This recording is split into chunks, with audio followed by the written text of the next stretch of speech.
शुरू करो अनु। Thank you. बोलो श्री प्राणनाथ प्यारे की जय। बोलो श्री सतगुरु महाराज की जय। अब कहो इसकी बात, अब कहो रे इसकी बात। इश्क शब्दातीत आस्था, अब कहूँ रे इश्क की बात, अब कहूँ रे इश्क की बात। जो कर दिया वे मैंने शब्द, जो कर दिया वे मैंने शब्द को, जो दे तबक कर रद, अब कहो रे इसकी बात। इश्क है हमारी निशानी, बिना इश्क दुल्हा मेरा नहीं। इश्क है हमारी निशानी, बिना इश्क दुल्हा मेरा नहीं। इस बिना में भाई वीरानी, इस भाई वीरानी, बिना इश्क न सकी पहचानी। अब कहो रे इसकी बात, अब कहो रे इसकी बात। धनी जी को इश्क भावे, बिना इश्क न सच सुहावे। धनी जी को इश्क भावे, बिना इश्क न सच सुहावे।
बस करे रग अब कहो रे इश्क की बात, अब कहो रे इश्क की बात।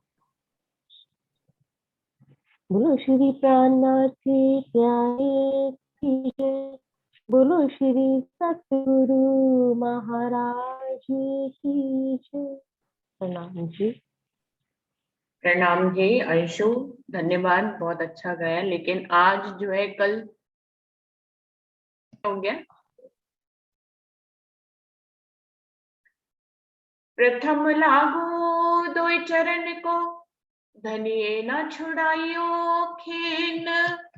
लाख तली न लेड़िया, मेरे जीव के ही जीवन। इन पाँव तले पड़ी रहूं, धनी नजर खोलो बातून। पलना वालो निरखो नेत्रे, मेरे जीव के ही जीवन, मेरे जीव के ही जीवन। बोलिए श्री प्राणनाथ प्यारे की जय। बोलिए श्री सद्गुरु महाराज की जय।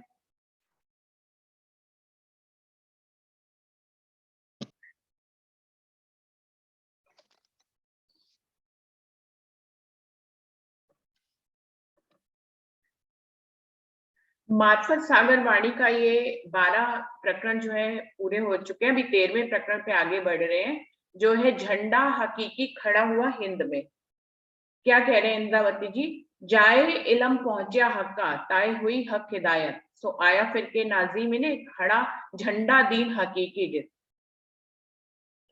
इंद्रावती जी के धाम हृदय में विराजमान होकर स्वयं अक्षरतीत पूर्ण पारब्रह्म हम सभी को बता रहे हैं कि जिसके पास मेरा इलम पहुंच गया, जाए इलम पहुंचा हक का, जिनके पास राजी महाराज का सच्चा ज्ञान जागृत बुद्धि का पहुंच गया, ताई हुई हक हिदायत, तो राजी महाराज के फिरके के नीचे आ जाता है, उसको धनी की मेहर प्राप्त हो जाती है।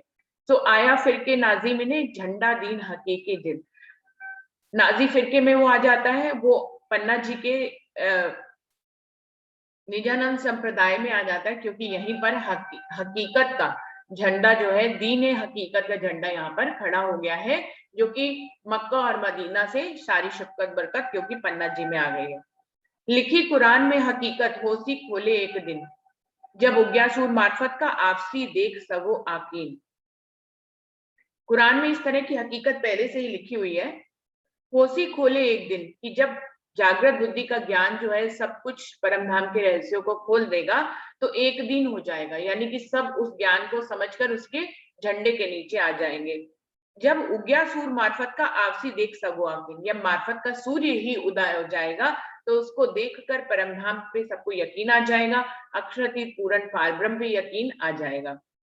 दीदार हुआ हक सूरत का, देख अर्श नजर बातन, नियामत अरसों की सबे, लई अर्श दिल मोमिन। सबको जो है जब सबकी बातूनी नजर खुल जाएगी तारतम ज्ञान से, तो सभी को राजी महाराज की सूरत का दीदार हो जाएगा। अब यहाँ पे किस तरह के दीदार की बात करते हैं कि ज्ञान से सारा दीदार हो जाएगा। देखिए हमारी वाणी में शब्दों के माध्यम से अक्षरातीत पूर्ण पारब्रह्म के परमधाम का, पूर्ण पारब्रह्म के स्वरूप और श्रृंगार का पूरा वर्णन आ गया है। तो जो जागृत बुद्धि की ज्ञान यानी तारतम वाणी के साथ रहेगा, उसको रोज मंथन करेगा, उसको आत्मसात करेगा, तो उसको हक की सूरत का दीदार तो होना ही है। यानी कि वो ये जो ज्ञान के माध्यम से, शब्दों के माध्यम में अक्षरातीत पूर्ण पारब्रह्म का स्वरूप और श्रृंगार आया है, इसको आत्मसात करने पे भी तो आपके दिल में जो है राज्य की सूरत आती ही चली जाती है। तो इसी को कह रहे हैं दीदार हुआ सूरत का, देख अर्श नजर बातन, और सभी अर्शों की और सभी बातूनी नजर खुल जाती है, सभी अर्शों की पहचान हो जाती है। नियामत अर्शों की सबे, लई अर्श दिल मोमिन, जो परमधाम के मोमिन है जिनका दिल अर्श है, वो सभी अर्शों की नियामतों को पहचान जाते हैं और उनको पता होता है कि उनको कहाँ सजदा करने है। सभी अर्शों से मतलब है शर अक्षर और अक्षरातीत, तीनों धामों का उनको पता लग जाता है। कहे आयते हदीसे जाहिर, नूर झंडा मोहम्मदी जे, दिन दिन घड़ी घड़ी पल पल नूर बढ़ताई देखोगे। मोहम्मद की कुरान की आयतों और मोहम्मद की हदीस में ये स्पष्ट रूप से लिखा हुआ है कि जब मोहम्मदी झंडा हिंद में खड़ा हो जाएगा तो उसकी रोशनाई हर दिन, हर घड़ी, हर पल बढ़ती ही जाएगी। मोहम्मद नूर है हक का कुल सैयद मोहम्मद नूर, इन झंडे कौल मोहम्मद के आखिर किया चाहिए जहूर। कि श्यामा मरानी जो है वो राजीव महाराज का नूरी अंग है और सारी सखियां जो है वो श्यामा मरानी का नूरी अंग है। और इन झंडे कौल मोहम्मद के आखिर किया चाहिए जहूर, जो मोहम्मद साहब पहले से ही कह गए थे कि ये झंडा जब हिंद में खड़ा होगा तो ये चारों तरफ अपना जहूर, अपना नूर को फैलाएगा, जागृत बुद्धि के ज्ञान को फैला देगा। लैलत कदर बीच मोमिनो आए खोली रू नजर, हक इलम रे रू अल्लाह करी इमामे फजर। वो कह रहे हैं परमधाम के मोमिन जो है इस लैल तूल कदर की रात्रि में आए हैं, जहां पर रू अल्लाह ने अपने तारतम ज्ञान की कुंजी से सबकी रूह की नजर खोल दी है और इमाम मेहदी ने आकर यहाँ पर सवेरा कर दिया है वाणी को लाकर। जब लिया मायना बातू रूह नजर खुली तब, दिन मार्फत हुआ आलम में नूर रोशन किया अब। जब रूहों की रूह की नजर खुल जाएगी, वो मार्फत के बातूनी बातों को समझने लग जाएंगे, जबकि तब पूरे आलम में जो है वो मार्फत का सूर्य उदय हो जाएगा और वो उस नूर को सब तरफ फैलाने लग जाएंगे।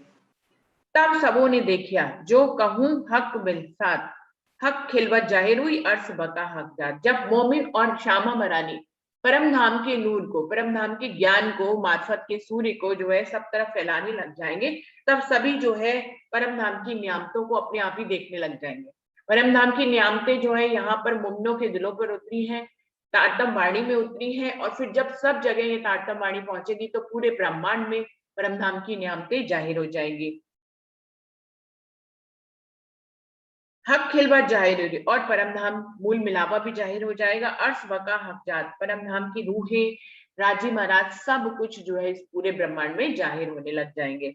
फुरमाया सब हो चुका, मिले सब निशान, हादी करसी जाए खोल खोल मायने मगज कुरान।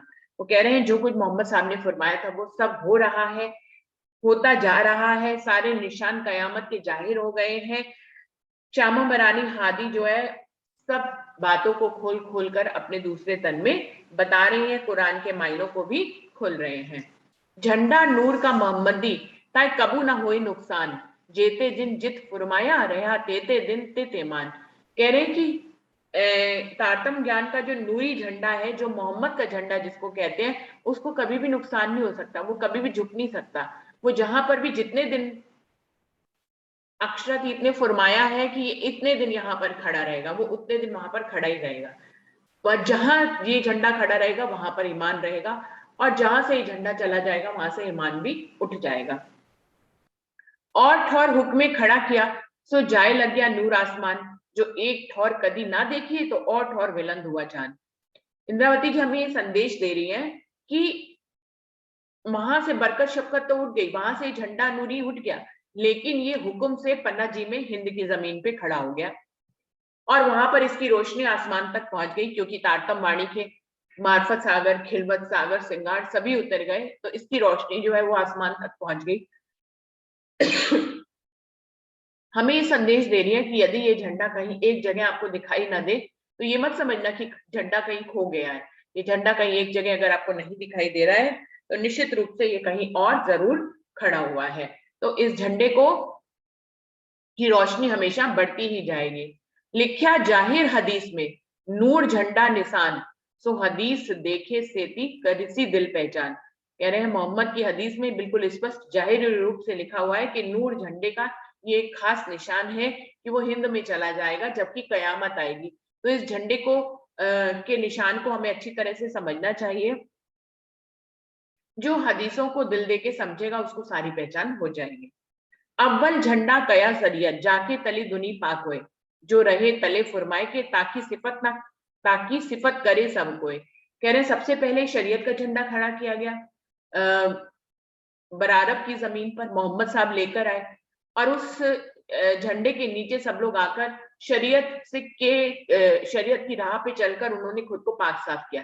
जो कि पहले एक दूसरे को मारते काटते थे, जिनके दिल अशुद्ध थे, जिनके दिलों पर अबलीस की बैठक थी, वहां पर शरीयत का झंडा खड़ा करने से सबके दिल पाक साफ हो गए। सबने जो है शरीयत पे चलना शुरू कर दिया। जो रहे तले फरमाए के और जो शरीयत में जिन बातों के लिए कहा गया था उस फुरमान के नीचे चलने लगे, तो सभी ने उनकी सिफत भी करी, उनकी बड़ाई भी करी। पर शरीयत झंडा नासूत में पहुंचा न लग मलकूत, पकड़े पुलसरात ने छोड़ न सके नासूत। लेकिन शरीयत ज्यादा आगे तक आपको नहीं ले जाती, नियमावली जो है वो आपको ज्यादा आगे नहीं ले जा सकती। नियमों से हम आगे बढ़ सकते हैं, लेकिन नियम हमें कहीं पहुंचाते नहीं है। नियम से हम खुद को बांध सकते हैं, अपने को समेट सकते हैं, राह पर खुद को बाउंड कर सकते हैं चलने के लिए। जैसे कि मैं हमेशा हमेशा अपनी राह के बारे में बताती हूँ कि मैं अपने आप को नियमों में बांध लेती हूँ, जिससे कि मैं कुछ कर सकूं जो मैं नहीं कर पा रही होती हूँ। तो लेकिन नियम मैंने आगे भी बताया कि नियम मुझसे भंग हो जाए तो मैं कभी भी वहम नहीं करती। इसलिए नहीं करती क्योंकि मुझे मालूम है कि नियम कहाँ तक ले जाते हैं। नियम सिर्फ खुद को जगाने के लिए है। नियम सिर्फ खुद को जो है, जो काम हम नहीं कर पा रहे हैं उसको नियमों में बांध से हम करने लग जाते हैं सिर्फ। इस तरह से वो कह रहे हैं कि लेकिन जो शरीयत का झंडा नासूत में था वो पहुंचा न लग मलकूत, वो उसकी पहुंच जो है मलकूत तक भी नहीं है, वो बैकुंठ तक भी नहीं ले जाता है। पकड़े पुलसरात ने छोड़ न सके नासूत। और ये जो है पुलसरात की धार, यानी कि इसको तलवार की धार कहते हैं, उस पे लोग कट कट कर गिर जाते हैं, लेकिन वो नासूत से आगे नहीं जा पाते हैं। सबसे बड़ी बात है कि जो शरीयत पे चलते हैं वो नियमों के इतने पक्के होते हैं कि नियम भंग हो जाए, कुछ भी हो जाए, आंधी आ जाए, तूफान हो जाए, लेकिन नियम नहीं भंग होना चाहिए। तो वो जो लोग शरीयत को पकड़ लेते हैं वो इतनी जोर से शरीयत को पकड़ लेते हैं कि वो उनको उस शरीयत में वहम आने लग जाते हैं। ऐसा नहीं होना चाहिए कि आंधी आए तूफान आए हमें तो ये काम करना ही करना है। तो मुझे लगता है आंधी आ रही है तूफान आ रही है तो राज्य का हुक्म नहीं है कि आप उस नियम को पालन करो। हाँ, आप कर नहीं पा रहे हैं, आप सुस्त हैं, आप आलस से भरे हैं, तो खुद को नियमों से बांध सकते हैं, लेकिन नियमों से कभी भी वहम नहीं लेना चाहिए। इसलिए कहा गया है कि उसको तलवार की धार, इसलिए कहा गया है कि नियमों से बनकर शरीयत पे चलकर लोग इतने कट्टरपंथी हो जाते हैं कि वो नियम उनके लिए नहीं हो जाते बल्कि वो नियमों के लिए हो जाते हैं। इसीलिए वो तलवार की धार उनके लिए बन जाती, जिससे वो आगे बढ़ ही नहीं पाते, ऊंचे उठ ही नहीं पाते। तो वो उसी नियमों में बंधे हुए चक्कर लगाते रहते हैं, छोड़ ना सके नासूत, वो नासूत को छोड़ नहीं पाते हैं। जो लेवे राह तरीकत ताके फैल हाल दिल से, तो पाक हुए पहुंचे मलकूत फरिश्तों के अर्श में। और जो लोग शरीयत से थोड़े आगे निकल जाते हैं, वो तरीकत की राह पर चलते हैं। वो तरीकत की राह क्या होती है? शरीयत हम सभी को मालूम है, नियमों से खुद को बांध लेना वो शरीयत होती है। तरीकत क्या होती है? तरीकत वो होती है कि उसमें भी नियम चलता है लेकिन दिल से चलता है। दिल से चलने से मतलब ये है, एक एग्जाम्पल से ही समझ लें, आज आंधी तूफान आ रहा है, बारिश हो रही है, मान लीजिए ये सुबह वाली बैठक नहीं हो पाती है, तो इसमें कोई वहम नहीं है। आज राज्य का हुक्म नहीं होगा तो नहीं हुई, तो हम दिल से चल रहे हैं, हम नियम, जबकि आंधी तूफान नहीं होगा तो हम बैठक रोज करेंगे, लेकिन जिस दिन आंधी तूफान आ गया, मान लीजिए कोई गड़बड़ हो गई, नेट नहीं चल रहा है, तो नहीं हुक्म है, उससे क्या फर्क पड़ता है, उससे कोई वहम नहीं होना चाहिए। तो ये होता है हम दिल से चल रहे हैं, हम दिल से चल रहे हैं, हर चीज राज्य के हुक्म को मान रहे हैं कि उनका हुक्म होगा तो आज भी हो जाएगी, उनका हुक्म नहीं होगा तो नहीं हो जाएगी। तो नियमों का पालन कर रहे हैं, ऐसा नहीं है कि हम नियमों का पालन नहीं कर रहे, लेकिन हम उसको दिल से कर रहे हैं, उसके नियमों का पालन। ये होती है तरीकत की राह। जो लेवे राह तरीकत ताके फैल हाल दिल से, उसकी कहनी चलनी रहनी जो है वो दिल से होती है। दिल से मतलब ये दिल का कनेक्शन हमेशा खुदा से होता है, तो दिल से रहनी होती है, यानी कि खुदा के हुक्म के अनुसार उसकी रहनी होती है। तो पाक कोई पहुंचे मलकूत, ऐसे लोग पाक साफ तो हो जाते हैं और मलकूत तक पहुंचते हैं, यानी बैकुंठ तक पहुंचते हैं, जिसको फरिश्तों का अर्श कहा गया, यानी ब्रह्मा विष्णु महेश का वो ठिकाना है, वहां तक वो पहुंच जाते हैं। बीच 14 तबको बैठ कहे सात आसमान, कोई सुरैया उलंग न सका, देखो 16वें सिपारे बयान। कुरान के 16वें सिपारे में स्पष्ट लिखा हुआ है कि 14 तबक जो है जिसमें 7 आसमान कहे गए हैं, उनमें शरीयत और तरीकत से पढ़ने वाले चलने वाले जो है वो सुरैया सितारा को उलंघ नहीं सकते। ज्योति स्वरूप जो होता है, जो अष्टावरण शांति शून्य, इनके आगे ज्योति स्वरूप है, इसको इसको शर ब्रह्मांड के अंदर ही होता है, इसको पार नहीं कर पाते, यानी कि कोई भी अखंड में नहीं पहुंच पाता। ऐसा 16वें सिपारे में स्पष्ट बयान कहा गया है। सुंदर साथ जी, 7 आसमान कौन से होते हैं? हमारे पृथ्वी लोक के ऊपर 6 लोक है, तो इसको मिलाकर 7, इसके नीचे पाताल लोक शुरू हो जाते हैं जो 7 है। तो 14 लोगों का ब्रह्मांड है, 7 पाताल है और 7 आसमान है। तो 7 पाताल कहाँ से शुरू होते हैं? पृथ्वी के नीचे से 7 आसमान, 7 पाताल शुरू हो जाते हैं, और पृथ्वी लोक से ऊपर 6 लोक तक इसको 7 आसमान कहते हैं। तो इसी को कह रहे हैं बीच 14 तबकों कहे 7 आसमान। 14 तबक का ये ब्रह्मांड है जिसमें 7 आसमान है और 7 पाताल है। वास्तव में कोई भी ऐसे में शरीयत और तरीकत से चलकर जो है वो सुरैया से आगे, सुरैया तक ही के आगे भी नहीं जा पाते। आसमान जिमी बीच फना के, हवा लग ला मकान, ला लग पहुंचे तरीकत, मुसाफ हकीकत बका बयान। आसमान और जमीन के में जितना कुछ भी है सब जो है निराकार के अंदर ही आता है। सब लोग जो है शरीयत से तो मलकूत तक भी नहीं पहुंचते, और तरीकत से सब लोग जो है यहीं तक नासूत शून्य तक पहुंच पाते हैं। मुसाफ हकीकत बका बयान, लेकिन कुरान में हकीकत का ज्ञान आया। जो कुरान को समझ लेता है, वो कुरान के कुछ भेदों को समझ लेता है, वो हकीकत की राह पर चल पड़ता है। देखो सिपारे तीसरे, हो बे हकीकत सो एक दिन, सो आन मिलाए सब हुक्म, आए तले मार्फत झंडे यकीन। कुरान के तीसरे सिपारे में जाकर आप देखें, वहां पर लिखा है कि हकीकत का ज्ञान जब जाहिर होगा तो सभी एक निजानंद संप्रदाय एक दीन के अंतर्गत आ जाएंगे। सो आन मिलाए सब हुक्म,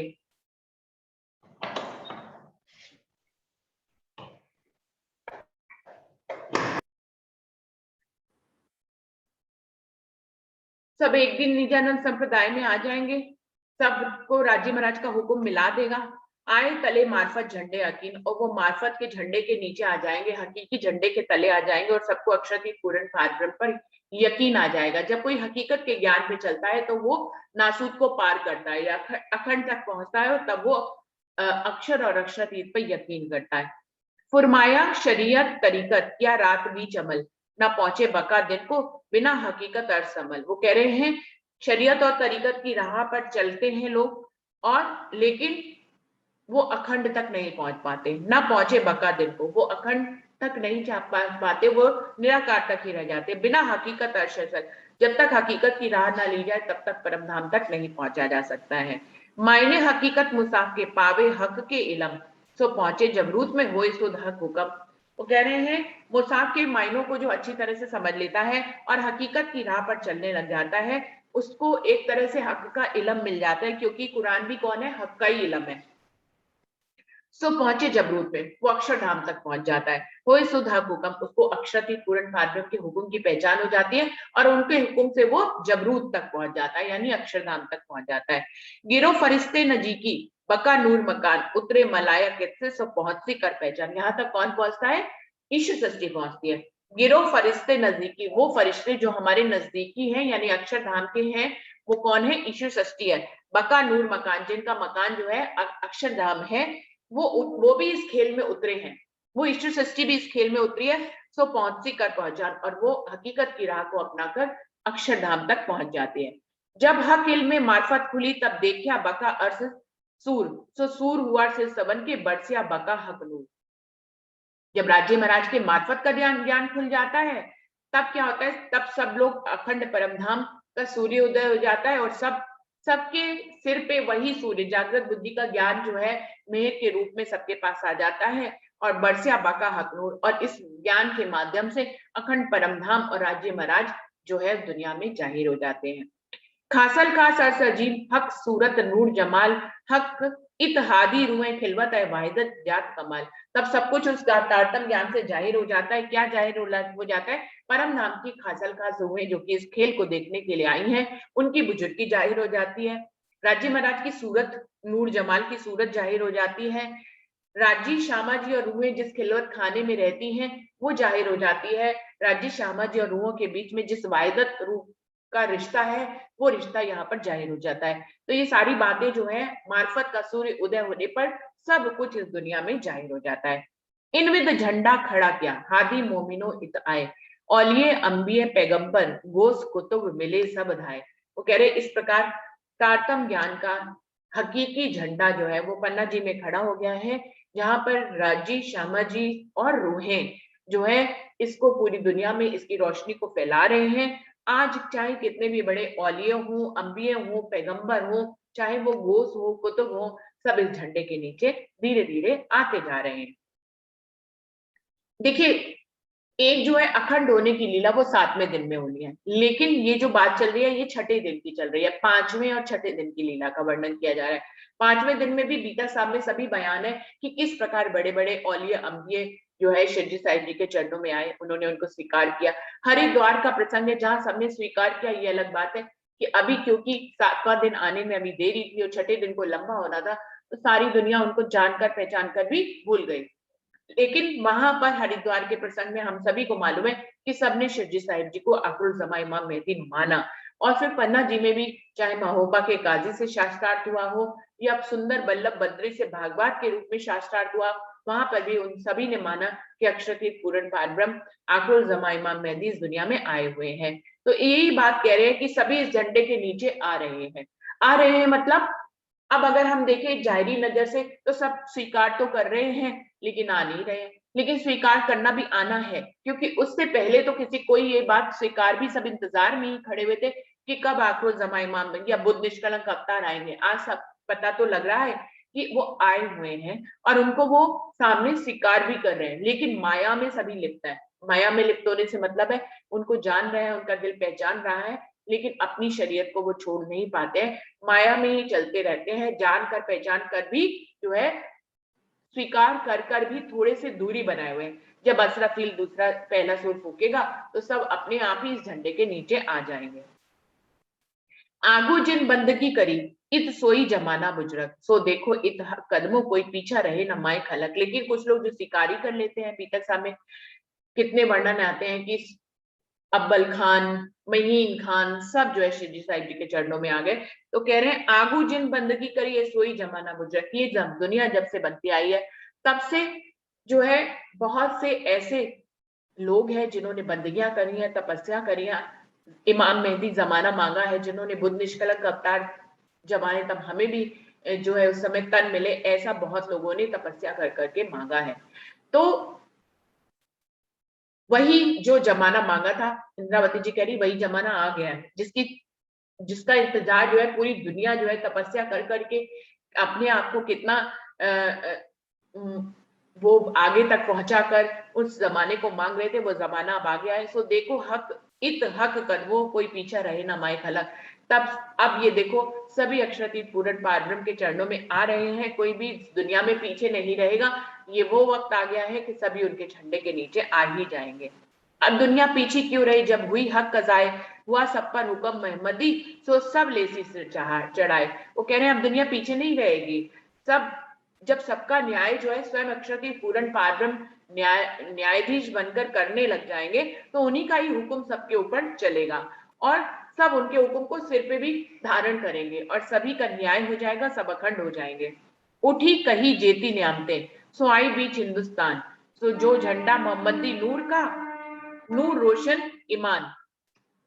वो कह रहे हैं जो ये वसीयतनामे में कसम खाकर लिखा कि यहाँ से शरीयत, यहाँ से बढ़कर शफकत सब चली गई है, वो हिंदुस्तान में आ गई है। यहाँ पर झंडा मोहम्मदी खड़ा हो गया है और अब सभी उसके ईमान, सभी उस पर ईमान ले आए हैं। बेशक मेला ही तो इस मोहम्मद सरा अदल तिन कायम करी दुनी फानी को लेहा केलम अकल। यहाँ पर बेशक मेला होगा, निशंक मेला, जिसमें यहाँ पर किसी को भी कोई संशय नहीं होगा।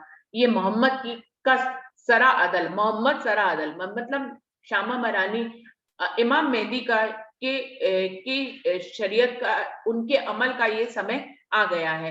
तिन कायम करी दुनी फानी, ये दुनिया जो कि जन्मों से तपस्या कर रही थी लेकिन कभी भी अखंड नहीं हो पा रही थी, उसको ये अखंड कर देंगे। लेहा किला मकल, आज सब ही उनके ज्ञान को, उनकी बुद्धि को स्वीकार कर रहे हैं और नूरी झंडे के तले आ रहे हैं। जो कया सरा दीन महमदी तामे सक सुबह कोई नाए, जो सो सब सुध देवे हक बका सक सुबह ना अर्श दिल माए। ये जो मोहम्मद का एक दिन में सब आ रहे हैं, यहाँ पर किसी भी प्रकार का कोई संशय नहीं है। इस निजानंद संप्रदाय के अंदर कोई भी आएगा ही तब जब उसके सारे संशय खत्म हो जाएंगे, क्योंकि ये तो अखंड परमधाम की सारी खबर ही देता है ये ज्ञान। वहां पर परमधाम के मोमिन है जिनके दिलों में कोई भी संशय नहीं है। ना शक मोहम्मद दीन में, ना शक मोहम्मद शरीयत, ना शक सुन्नत जमात में, कहे यो आयते हदीस से सूरत। मोहम्मद की हदीसों में और कुरान में स्पष्ट लिखा है कि मोहम्मद के एक दिन में किसी भी प्रकार का संशय नहीं है। वो जो जिस राह पर चला रहे हैं उस राह में कोई संशय नहीं है। सुन्नत जमात जो सुनकर यकीन लाती है, ऐसे परमनाम के मोमिनों के वजूद में कोई संशय नहीं है। ऐसा आयतों हदीसों में पहले से ही लिखा है कि जो भी निजानंद संप्रदाय में आएगा वो निशंक हो जाएगा। अब क्यों झंडा छिपा रहे, हुआ जाहिर तजल्ला नूर, जाहिर किया नूर अर्श का, अर्श दिल मोहम्मद जरूर। वो कह रहे हैं अब ये झंडा छुप नहीं सकता है, अब तो ये जाहिर ही हो गया है, इसने परम नाम के नूर को भी इस दुनिया में जाहिर कर दिया है। परम धाम की नियामतों को इस दुनिया में जाहिर कर दिया है। ये सारा जो रोशनी है वो मोहम्मद के दिल से हो रही है। अब इस झंडे को कोई भी छुपा नहीं सकता है। खिलबत भी जाहिर करी जो हक पातशाही वाहिदत, छिपी सब जाहिर जो हक दिल बीच नियामत। खिलवत खाना भी इस ज्ञान के माध्यम से जाहिर हो गया है। वाहिदत जाहिर हो गई है, राज्य की बुजुर्गी जाहिर हो गई है। अब कुछ भी छुपा ही नहीं रहा है। हक के दिल के छुपे भेद अब इस वाणी के माध्यम से दुनिया में जाहिर हो गए हैं। इसीलिए अब किसी के दिलों में कोई भी संशय नहीं है। सिपारे चौथे महीने कहीं गैब हक खिलवत, जो जाहिर करसी मोमिन उतर के आखिरत। कुरान के चौथे सिपारे में लिखा है कि खिलवत की गैब बातें अब जाहिर हो रही है। सो जाहिर करसी मोमिन, परम धाम के मोमिन जो है आखिरत के समय में खिलवत खाने की कुछ बातों को इस दुनिया में जाहिर करते हैं। हुई ढील होते फजल वास्ते आबने हक नियामत, सो आया अर्श बका मता हुआ बीच वारी सदी फजल। वो कह रहे हैं पहले लग रहा था कि ढील हो रही है, अभी तो कुछ आया ही नहीं परम धाम का, नियामतें कहाँ आ रही हैं, तो पहले ढील हो रही थी। वास्ते आपने हक नियामत, जब तक खिलबत सागर श्रृंगार परिक्रमा मार्फत सागर की वाणी ना आ जाए तब तक फजर कैसे हो सकती है, क्योंकि यही वो वाणी है जो कि परम धाम के सारी कुछ बेतों को इस दुनिया में जाहिर कर रही है। सो आया अर्श बका मता, आज वो दिन आ गया है जबकि खिलबत सागर श्रृंगार परिक्रमा मार्फत सागर सब वाणियां उतर चुकी हैं। हुआ बीच 12वीं सदी वक्त, ये 12वीं सदी का वक्त है जबकि ये सब कुछ जाहिर हो गया है। सुंदर साथ जी, पहले सवेरा होने में ढील हो रही थी, ये नियामतें नहीं आई थी। अब ये नियामतें आ गई तो सवेरा हो रहा है। अब ढील किस बात की? अब ढील इस बात की है कि अब 7वें दिन की लीला में नहीं जा पा रहे हैं, अखंड परम धाम में नहीं जा पा रहे, अभी उसके लिए ढील हो रही है। नियामतें तो सब आ गई हैं, लेकिन नियामतों की लज्जत लेकर ये छठा दिन जो है वो लंबा खिंचता चला जा रहा है। भाई रोशनाई रू अल्लाह की शुरू दसई 11 विस्तार, होते सदी बीचवार में आया बका मता बेशुमार। रू अल्लाह 10वीं सदी में आए, 11वीं सदी में उन्होंने सब विस्तार कर दिया और होते सदी 12वीं सदी आते आते सारी नियामतें परमधाम की खिलवत सागर श्रृंगार परिक्रमा के रूप में जाहिर हो गई हैं। झंडा मोहम्मदी नूर का सो पहुंचा नूर बुलंद, हुआ दिन दिल मोहम्मद मार्फत उड़ी रात फरेबी फन। ये मोहम्मद का झंडा जो है वो अखंड परमधाम तक पहुंच गया है। उसने मार्फत की बातों को मोहम्मद के दिल से सब जाहिर कर दिया है और सब तरफ जो है ज्ञान का सवेरा हो गया और अंधकार मिट गया है। सिपारे 19वें में लिखे एक ठौर बयान 3, ए जो देखो दिल देखे तो दिल नकस होए यकीन। कुरान के 19वें सिपारे में जाकर देखिए, जहां पर एक ठिकाने पे 3 सूरतों का बयान है। वहां पर आकर दिल देके आप समझे तो आपको यकीन आ जाएगा कि खुदा की 3 सूरतें इस दुनिया में आई हैं। आवे अर्स अकीन हक मोहम्मद पर, जो देखो हकीकत मार्फत इलम लदुन्नी हक के होए हक हिदायत। यदि आप मोहम्मद के हकीकत और मार्फत के ज्ञान के को देख लेंगे, दिल देख के समझ लेंगे, तो आपको मोहम्मद पर यकीन आ जाएगा, क्योंकि उनका ही लदुन्नी इल्म लदुन्नी इस दुनिया में जाहिर हो रहा है। और जो इस इल्म लदुन्नी को लेता जा रहा है वो हक हिदायत का है, उसको राजी महाराज की हिदायत के नीचे वो आता चला जा रहा है, उनकी मेहर के नीचे हो रहा है। इनमें झंडा मोहम्मदी खड़ा हुआ बीच हिंदुस्तान, 14 तबक जुल्मत परे नूर पहुंचा लाहूत आसमान। ये जो मोहम्मद का झंडा है, हकीकी झंडा है, वो अब हिंदुस्तान में जाहिर हो गया है, जिससे जुल्मत की रात मिट गई है और ये झंडा सबको अखंड परमधाम आसमान तक ले जाता जा रहा है। श्री मामती कहे मदीने से लिखे खलीफों पर फरमान, उठी दुनी बरकत सबकत फकीरों और कलाम अल्लाह ईमान। मामती जी कह रही हैं झंडा हकीकी हिंद में खड़ा हो गया है। इसके लिए गवाही वसीयत नामे लिखकर जो है मक्का मदीना से आए भी कि यहाँ से बरकत शफकत और फकीरों की शफकत उठ गई है और कलाम अल्लाह ईमान, यहाँ पर से ईमान भी उठ गया है और ये सारी नियामतें जो है हिंद में चली गई हैं। ऐसा स्पष्ट लिखकर आया, लेकिन खलीफों ने इस बातों को माना नहीं। उन्होंने इस बातों को बहुत हल्के में ले लिया, इसलिए वो आज हकीकी झंडे का लाभ जो फल है वो प्राप्त नहीं कर पा रहे हैं। हकीकी झंडे का लाभ वही प्राप्त करेगा जो कुरान के भेदों को समझ जाएगा और जो ये झंडा सब कुछ जाहिर कर रहा है उन भेदों को, हकीकत और मार्फत के भेदों को समझ जाएगा। वो नित्यानंद संप्रदाय के एक दिन में आ जाएगा, नाजी फिरके में आ जाएगा और फिर वो परमधाम तक पहुंच जाएगा और राजी महाराज का दीदार कर लेगा। तो यहाँ पर झंडा हकीकी खड़ा हुआ हिंद में जो एक निशान था वो यहाँ पर इस प्रकरण में खत्म होता है। अभी आगे है झंडा शरीयत का उठिया। यहीं पर चौपाई को दोहराते सुंदर साथ जी, समय भी पूरा हो रहा है। श्री महामती कहे मदीने से लिखे खलीफों पर फुरमान, उठी दुनी बरकत शफकत फकीरों, और कलाम अल्लाह ईमान, और कलाम अल्लाह ईमान। बोलिए श्री प्राणनाथ प्यारे की जय। बोलिए श्री सद्गुरु महाराज की जय। सर्व सुंदर साथ की जय। प्रणाम जी।